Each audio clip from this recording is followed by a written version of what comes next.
마소오카 세이고, 아마 대부분의 분들이 이름이 생소하실 겁니다. 저 또한 부끄러운 고백이지만 이 이름이 이 책을 읽기 전까지는 사실 저도 잘 몰랐던 그런 사람입니다. 제가 이 책을 통해 알게 된 마소오카 세이고는 1944년생입니다. 그리고 일본 도쿄 출신이고요. 매일 밤마다 1000권의 책을 목표로 해서 웹에다가 독서 감상문을 올리는 프로젝트를 진행하고 있는 분으로 유명한데요. 이미 1000권의 책을 훌쩍 뛰어넘어서 아주 일본에서 유명한 그런 작가이자 독서 편집자이기도 한, 도서 편집자이기도 한 그런 사람입니다. 그가 쓴 책, 오늘 우리가 좀 살펴볼 책인데요. 독서의 신이라고 하는 책입니다. 이 독서의 신을 다 읽고 나서 제가 이 책은 무슨 책인가 하고 한마디로 정의를 해보면, 어떻게 하면 책을 다독할 수 있을까? 책을 많이 읽을 수 있을까? 그 이야기를 기자와 이렇게 대담 형식으로 이렇게 이야기했던 것들을 책으로 엮어낸 책입니다. 사실 제가 이 책을 2번 읽었는데요. 처음 읽을 때는 이 책이 좀 그렇게 쉽지가 않았어요. 좀 어려웠어요. 특히 이게 한번 번역되어진 책이다 보니까 단어의 뜻도 좀 우리가 기존에 알고 있던 뜻과는 다르기도 했고, 그리고 처음 읽을 때는 그냥 별로 안 와닿았는데 두 번째 이렇게 재독할 때는 이 책의 내용이 굉장히 깊다. 그리고 이 책의 저자인 마소오카 세이고라고 하는 사람이 그렇게 평범한 인물은 아니다. 그런 생각을 했습니다. 독서의 신이라고 하는 이 책에서 결국 말하고자 하는 것은 아까 앞서 말씀드렸듯이 어떻게 하면 다독할 수 있을까? 어떻게 하면 책을 많이 읽을 수 있을까? 그것을 기자와 대담 형식으로 이렇게 나눈 것입니다. 그래서 이 책의 핵심은 다독에 있습니다. 쉽게 말해서 다독을 하기 위해서 어떻게 해야 되는지를 이 마소오카 세이고가 이 책을 읽는 독자들에게 자기는 다독을 하기 위해서 이러한 과정을 거쳤다, 이러한 방법을 쓴다라고 자기 이야기를 많이 섞으면서 이렇게 이야기하고 있는 책이라고 보시면 됩니다. 제가 이 책에서 좀 이렇게 유익했던 부분은 많은 이야기를 하고 있지만 저에게 유익했던 부분은 4가지입니다. 첫 번째로 독서는 패션이다 라는 이야기입니다. 독서는 패션이다. 왜 독서는 패션이냐? 우리가 옷을 매일 갈아입지 않습니까? 그리고 옷을 사기도 하고 또 아침마다 옷을 고르기도 하고 하면서 옷이 어떻게 보면 우리의 일상 가운데 아주 뭐라 해야 될까요? 좀 특별하지 않은 일상 가운데 있는 일이잖아요, 옷이. 이처럼 책도 너무 어렵게 생각하지 말고 좀 쉽게 접근해서 쉽게 다가가라, 이런 이야기를 하고 있습니다. 많은 독서법에 대한 책들에서요, 책을 너무 특별하게 생각하지 말라는 이야기를 많이 합니다. 제가 여태까지 독서법에 대한 책들을 주로 리뷰하고 있는데 그 책들을 살펴보시면 아마 그런 이야기들을 다 하고 있습니다. 책을 너무 어렵게 생각하지도 말고 특별하게 생각하지 마라. 사실 이 이야기는 저에게 굉장히 와닿는 부분이었어요. 왜냐하면 저도 이제 리뷰도 해야 되고 또 책을 좀 많은 사람들과 이렇게 나누는 입장에 있다 보니까 목표에 책을 읽어내야 된다 하는 압박감이 어느 순간부터 저에게 많이 생겼었거든요. 그래서 책을 읽을 때 좀 부담감이 있고 좀 무거운 마음이 있었습니다. 그런데 이 책을 읽으면서 그런 부분들을 좀 많이 내려놓게 됐어요. 그래서 책을 좀 쉽게, 좀 가볍게, 이렇게 편하게 접근을 해도 된다라는 이야기입니다. 둘째로 저자 특유의 글쓰기 모델을 찾으라. 글쓰기 모델을 찾으라. 이 책에서 굉장히 중요하게 다루는 부분이 바로 이 부분입니다. 여기에서 제가 아까 말씀드렸을 때 제가 이 책을 2번 읽었다고 말씀드렸잖아요. 처음 읽었을 때는 여기에 나오는 모델이라고 하는 단어를 해석을 잘못해가지고 지금 이 부분을 제대로 해석해야, 이 단어를 제대로 해석해야 이 책의 후반부 부분을 제대로 읽어낼 수 있거든요.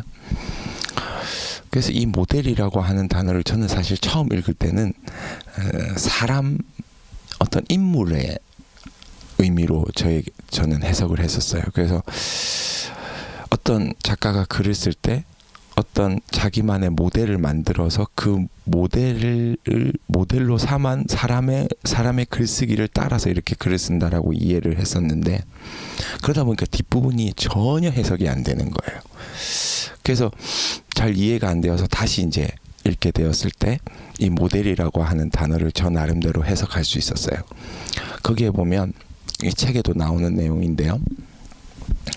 일본의 유명한 야구 선수, 타자인데 마쓰이와 이치로를 비교를 하면서, 마쓰이는 마쓰이만의 어떤 타격의 모델이 있고 이치로는 이치로만의 타격의 모델이 있다라고 이렇게 설명을 하거든요. 그러면서 제가 이해한 내용은 뭐냐면, 이 모델이라는 이 단어를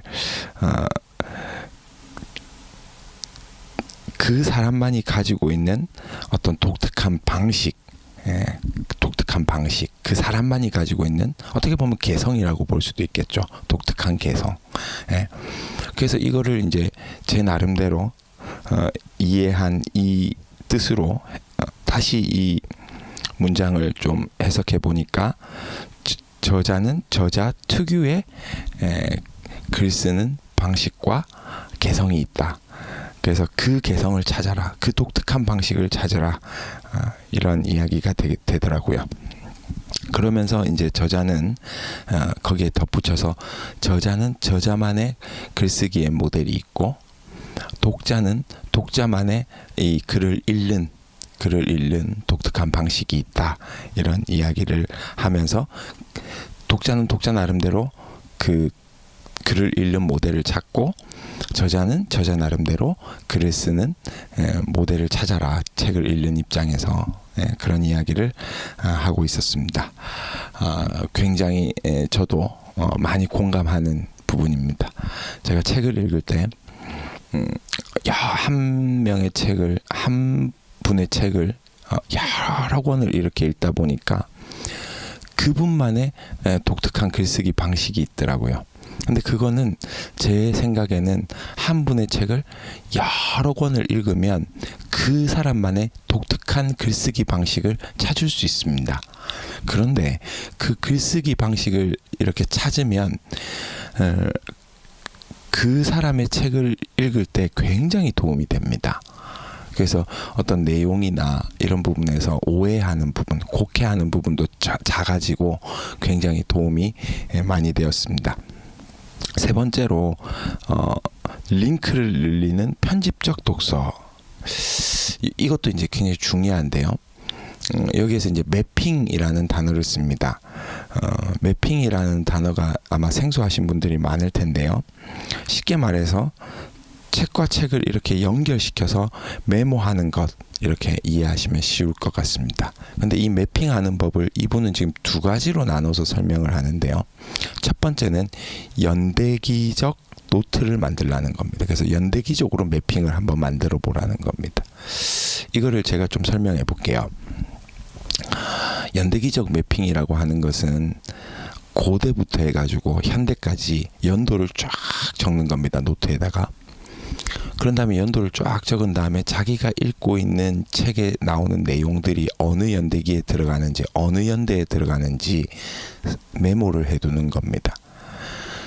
그렇게 이제 여러 권의 책들을 읽으면서 그렇게 메모를 해가다 보면 어떤 시간의 흐름에 따라서 어떤 자기만의 어떤 그 흐름을 이렇게 볼 수 있는 거죠. 그래서 그게 굉장히 도움이 됐다. 그래서 본인이 정보의 그 정보의 역사라는 책을 쓰면서 이 도움을 많이 받았다라는 이야기를 하고 있습니다. 그다음 두 번째는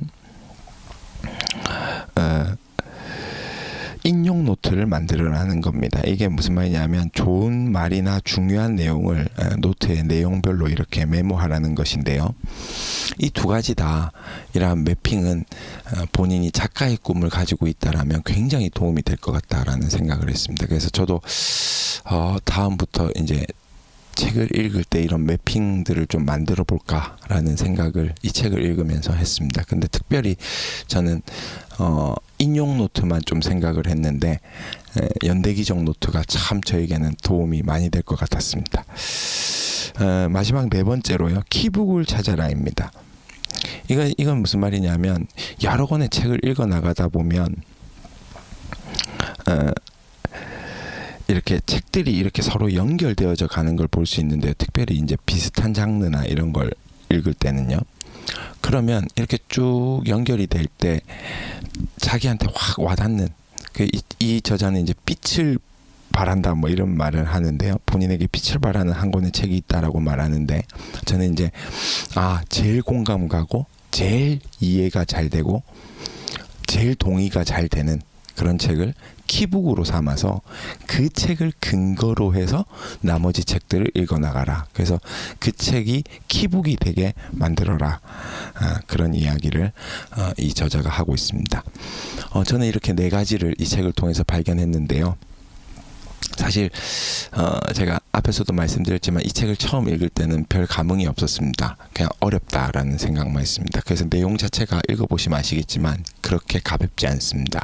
인용되는 책들도 너무 많고 그리고 이거를 대담 형식을 글로 옮기다 보니까 그게 좀 매끄럽지 못한 부분들도 많고 해서 쉽지 않지만 제독 그러니까 두 번을 이 책을 읽으면서는 내용의 이해가 굉장히 잘 되었고 그 다음에 마음에 와닿는 그리고 저에게 도움이 되는 그런 부분들이 확 와닿는 그런 책이었습니다. 그래서 이해 안 되는 부분은 또 체크해뒀다가 그 부분만 또 여러 번 읽게 되면 저는 아마 여러분들이 이 책을 아주 사랑하시게 되지 않을까. 저도 독서법에 대한 책들 중에서 아주 오랜만에 아주 와닿는 책으로 이 책을 읽게 되었습니다. 감사합니다.